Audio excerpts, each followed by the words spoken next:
occurring shortly behind him, but there's still a decent amount of distance between the FlyQuest players. Now they move in. They've got more men here sooner. They went ahead and brought Prince over faster. FlyQuest are going to take over the river. Cloud9's going to be forced off. Blabber wants to go in and try to steal it. He doesn't get it. I like the attempt, though. It does cost him his flash, and FlyQuest take the Herald. Yeah, they are going to be able to get that Herald. Berserker ended up basing, so he didn't even take a plate bot. You know, he gets a little bit more tempo on the buy, but it kind of feels like he should have just stayed bot when they saw Prince show up over at the Herald and at least just take one plate or something. I actually think it's really unacceptable that FlyQuest ends up getting the Herald here, because with C9, with their strong, you know, bot lane duo, with Wukong having a lead already, this Herald is theirs, and they need it to snowball. Because in FlyQuest's side, they're scaling pretty much everywhere. You cannot give them a chance to buy time. Well, right now, Fudge is trying to buy time for Blabber to get in and help him out. Impact tries to go unstoppable, but Blabber swoops in, and again, it's Blabber ganking second and coming out on top. Spica tries to fight back here a little bit, gets the stun, gets away, but C9 win another solo lane and jungle 2v2. And that parry from Fudge was huge. He parried the Sejuani ultimate, which actually stunned up the Cassante as well. So perfectly timed there on the parry, gets him space from the Cassante, allows Blabber the time to come in, finish off that kill, and get even further ahead. He probably has his mythic completion gold, or just about here. He's just base, so yeah, only needs a couple hundred more gold, and he's gonna have his mythic here. We're only 10 minutes in. Vikla nearly getting the solo kill on M&S, but such low health left on this Akali, he couldn't go under the turret to finish him off. So Vikla, unfortunately, not going to get anything back on the board for FlyQuest. Let's take another look at this play that Fly started. I think this play is, you know, looking really interesting here, because we see FlyQuest with the Sanders, the Sejuani setting up an early play on Forge, but really impressive parry onto the Cassandra. Blabber comes in for the kill, and now, you know, the C9 duo shows why they're so good at playing around the top lane. Like, these skirmishes, they're just on point. And not only did the parry block the Sejuani ulti at the very end of the animation, he also blocked the stun from the E at the start. Using one parry, he blocked both hard CC abilities from Sejuani. That timing could not have been better from Fudge. And that's exactly the kind of performance that can get you the edge in these fights. Because I think if either one of those hits and he gets CC'd, they should be able to kill him in time before he can proc the ulti, before he can get the heal, and at least make it a 1-for-1. But right now, C9's 2-0. They're up over 1,000 gold. They got the first Drake, and the second one's going to spawn here in about 10 seconds. This is the next door neighbor to that Draven who's been stacking this whole time, boys. I feel like this is prime adoration time. Yeah, absolutely. And the execute keeps going up and up on this ulti, so it becomes so much easier to actually get those cash-ins. You know, as long as you are staying safe, as long as you have summoners to actually not die in the initial engage, you have a really good chance, with Wukong this fed, to chunk someone low, finish them off potentially with that Draven ult, and now Blabber has spotted Vikla, who's just gonna have to immediately retreat. I think if I'm Blabber here, I'm just going to tell my team, guys, we cannot lose a fight anymore. Like, I am Divine Thunder Wukong. I am a raid boss at this point, and you just need to come and play around me. FlyQuest, obviously, you know, they don't want to give up anything for free. No, they contest. don't. Blabber immediately tanking the damage from Sejuani, but turning it around, and they kill off Ayla first. Berserker's keeping Prince away, and Spica is going to be chopped to pieces. M&S grabs the kill. C9 gets 4. Holy moly, it is nothing left for FlyQuest. They are being embarrassed on the rim. Look at the gold lead, 4.5K. The cash in there, 937 gold for Draven off of that fight. That is massive just from that passive gold, plus the kill gold he got for himself. So he's sitting on almost 3K now as he goes to base here on the Draven. So that is terrifying. And I think this is one of those cases where when you're FlyQuest, you cannot, you know, just go in and force these fights. You need to look at the enemy composition and realize they're power spiking right now. Draven is monstrous, even though he didn't get the cash in yet. Wukong is unleashed. And, you know, it's not even close. Like, just take a step back. It's okay. Yeah. You don't have to rush anything. And then this happened the entire time. This was a separate fight. Fudge finding the ulti onto Impact, hitting the vitals he needs to hit. Impact wanted to use the all-out to get back to the safety of his turret, but it wasn't safe enough. The vital spawns where Fudge can hit it, and so he gets the solo kill across the map. This is a 5,000 gold lead at 13 minutes, my friends. We said that C9 needed to snowball. They needed to build advantages against the scaling that FlyQuest drafted. 5K at 13 minutes is quite a lead. I mean, the gold gap in all of the carry roles right now is enormous, right? It's like 1,500 mid, it's 1,200 bot, it's a good 1,200 or so top. It is just crazy how far ahead they are. Blabber as well is way out ahead. And I gotta say, when you're playing a tank in a Fiora and you die to the Fiora early, it is so depressing because you know it's not getting better, right? Like, it just gets worse. The true damage becomes more and more difficult to deal with. So Impact's gonna be in a world of hurt. It's a really difficult position, you know, being in FlyQuest's shoes right now, because you have no tools to do anything. Right. You cannot force fights, you cannot do a thing. You just call, guys, we're playing safe, we're turtling, we need to set up some defensive vision, wait for them to make mistakes, wait for our carriers to get their power spikes, and that's all you can really do. And the tough part about that is Cloud9 already has 2 dragons, right? Their 3rd dragon is going to be about 17 minutes in. They're going to take that, so they're on pace for a 22, 23-minute soul.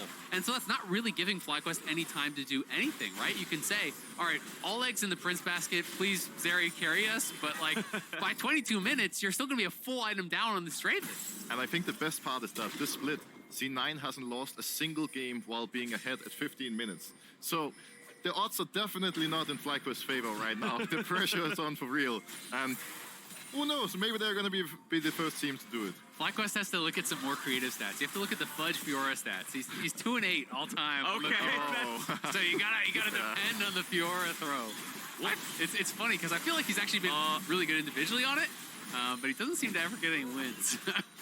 Berserker just fought off Prince and Ayla 1v2, took Prince down to 1/3 HP, and then as Spica came in, his only job was to escort Prince to safety. This Draven is frightening. M&S is just going to take the turret solo here in mid. That is the first turret of the game. Bonus money goes over to C9. 6,000 gold ahead of FlyQuest, who only just now are completing the mythic item on their mid laner. They still do not have a fully completed item on Cassante because Impact has had to stop off for this garage sale of different things with a Sheen, with the Thornmail, with this Bramble Vest, excuse me, as Fudge just continues dominating the 1v1. M&S is coming up now. I think they just want to dive the Cassante, get Impact out of here, and keep this game snowballing. M&S and Fudge, let's see how they want to go about doing this. The Ghost coming out from Impact immediately. Spica comes in, tries to find the counter gank, but they're going to use M&S's flash to dodge away from that Glacial Prison, and now Fudge has free firing time on the little bit of health left on the turret. And you know that Cloud9 feels comically ahead because they didn't even call their jungler up front. They were doing the Herald at the same time as they're setting up a dive on top. They can kind of just do everything at once because they are this strong. And FlyQuest is having a bit of a hard time responding because there, Ayla was sitting all the way down bot lane with his Akali while Prince and Siri was roaming towards the top lane. And, you know, this anti-synergy definitely can't exist in a game like this one, because then we're just slowly going to see C9 taking over, getting these turrets for free. You always have to try to be one step ahead when you're playing from behind. Easy, you know, easier said than done, of course, because C9 can do whatever they want, really. But now, FlyQuest knows Dragon is spawning in a moment. If I was them, I probably would give this one up because realistically speaking, they're not going to win it. They should instead try to get something on the other side of the map, which is why we're seeing Impact push top lane. I think especially with turret bounties up, you know, you hope you can at least get some gold back. You know, Berserker just stepping forward here into this area completely unafraid, but you know, their Akali did grab tier 1 bot, so they got that objective bounty. M&S looking like he's going to try to hold top. But he does have no flash, so if multiple members come up here, there's the potential of a dive. But Cloud9 knows it, so they're just going to reinforce. C9, man, 6,000 gold up this early. They're walking everybody top, seeing if they might be able to make another play here. Remember, the tier 1 turret is already gone. M&S has already used his shockwave, so they don't have that immediately ready. Spica dashes forward, regrouping with the rest of his team, but they do not want to do anything crazy versus C9, not unless it is an obvious advantage because they're so far behind. But I mean, that's so rough. You TP Akali up the top side, you have 5 members top to try to get this. You're giving up the tier 1 bot, you're giving up your entire bot side jungle if Fiora's going to farm now, and the dragon. So, you know, they try to look for this crop mass play, but because C9 is so far ahead and they don't overcommit, they have 3 people top holding off 5, and their other 2 are getting everything on bot side.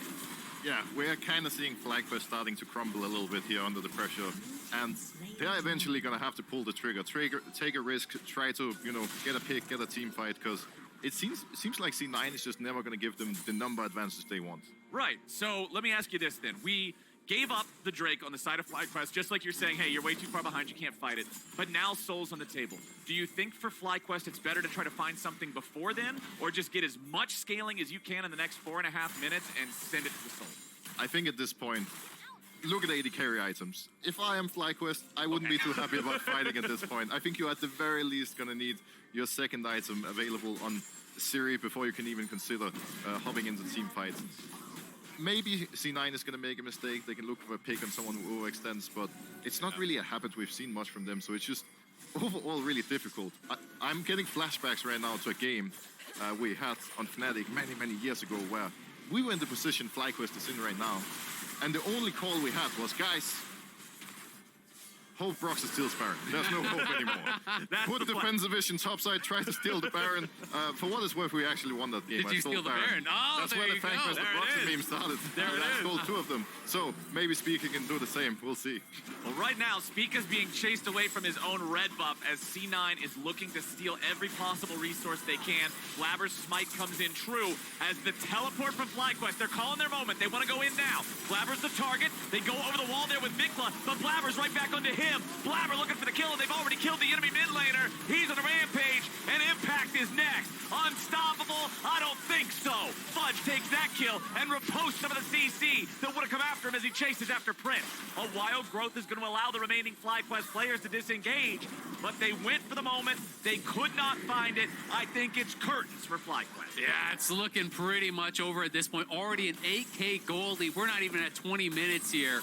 C9 are just snowballing this game out of control, but you can't hate FlyQuest for taking those opportunities, because when you're this far down, if anything presents itself, you've pretty much got to try to take a swing, whether it is looking for a crazy Baron steal or going for a TP flank. It's got to be something. You never win this game if you play it out slow.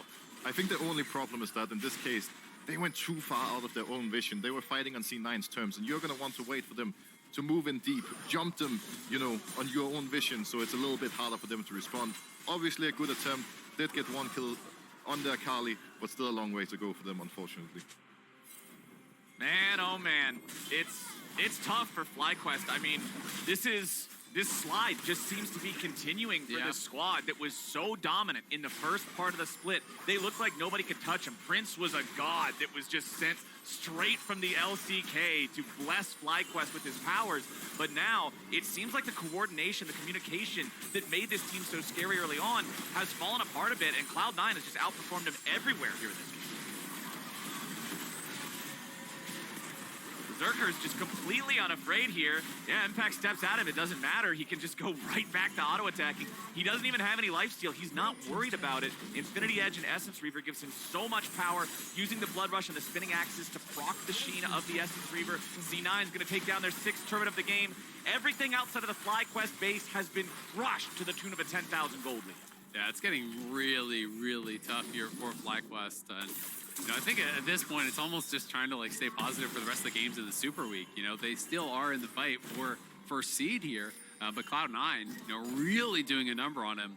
And people were already starting to have a lot more questions about FlyQuest, and having confidence going into playoffs is so important, right? Yeah. It doesn't really matter if you were 8-0 or 9-0 earlier on in the split. If you go in on a low into playoffs, it can be very difficult.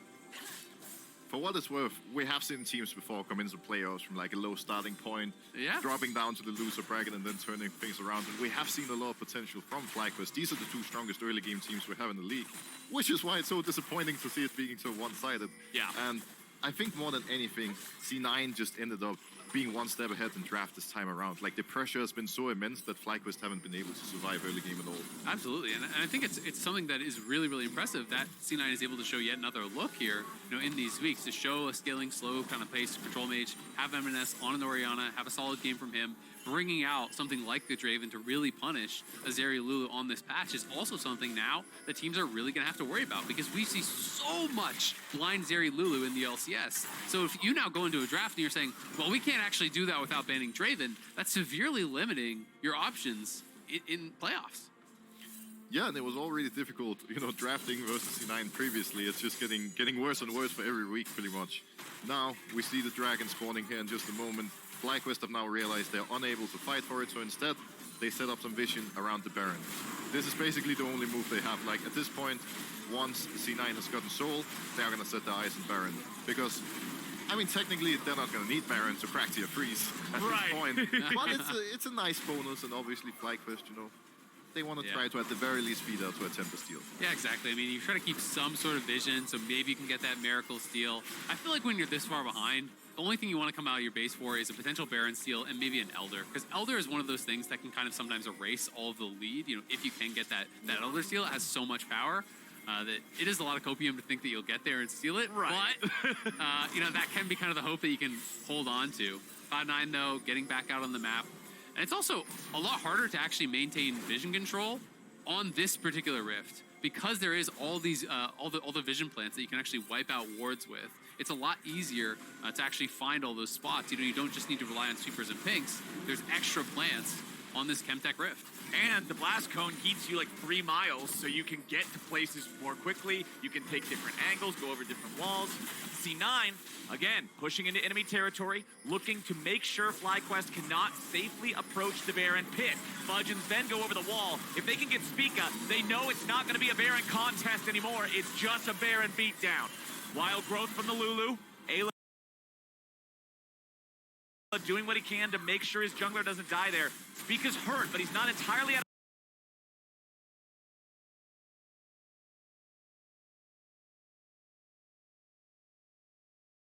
of the picture just yet. Berserker goes in here from the flank. They're going to force FlyQuest back out. The flash from Ayla, the flash from Spica, both had to be used there to survive. The blast cone gets right in. They throw the whirling death over 3 or 4 players as FlyQuest. They find a little bit of damage. They're not going to force anything further right now, but they've got Baron for the next 3 minutes. Everybody's going back. They're all going to shop. I feel like this is the end of the game here. They got to be going for the throat in the next push. And now C9 can really decide how they want to, use that pressure. Traditionally, we're going to see a 1-4 push at this point in the game, but with Fiora, they could really go 1-3 run and just pressure everywhere, giving FlyQuest no chance to breathe. The only downside of that is FlyQuest can easier create a man advantage, and for that reason, we're seeing them set up the 1-4. Now their goal is going to be to help Eminus push out bot lane so he doesn't get caught. Once they have to push in both mid and bottom, FlyQuest are going to be in trouble. Spica having to run away there. Oh, Sven, that was a little aggressive, buddy. I don't know if we're going to be able to Without sending the message. Yeah, he's just flashing the Pega Frog over and over again after that flash. That felt personal for sure. Yeah. Well, C9 is about to crack the base of FlyQuest. Berserker gets caught by the Arctic Prison, but it won't matter because he has the cleanse. He's ready to immediately respond. The tier 3 turrets fall in 2 lanes almost simultaneously as FlyQuest falls back and the inhibitors are under fire. Tier 3 turret in the top lane could be their next target if they want to go for it, but they may not even need to. They got 2 minions, 2 waves of minions crashing at the exact same time. C9 pushing towards Nexus turrets now. First one's about to melt. Vikla goes in, but the Akali is about to die before he even drops the smoke. Ayla gets popped, and now Prince is about to be next. He can fall back, but the turrets don't move, and that means they're both out of the picture. Spica tries to tank up here on the front line. The Cloud9's got way too much damage. Prince wants in, but Berserker wants him out. He goes on a killing spree and takes out Vikla. Prince flashes back in the fountain, but it's all he can do. Sven and Berserker keep him zoned away, and Berserker nearly getting him, but it won't matter. It's 12-2. It's a C9 win. In a game between 2 teams that entered tied for first, we just saw one of the most one-sided stomps of the split. Cloud9 in only 26 minutes destroy FlyQuest and are really sending a message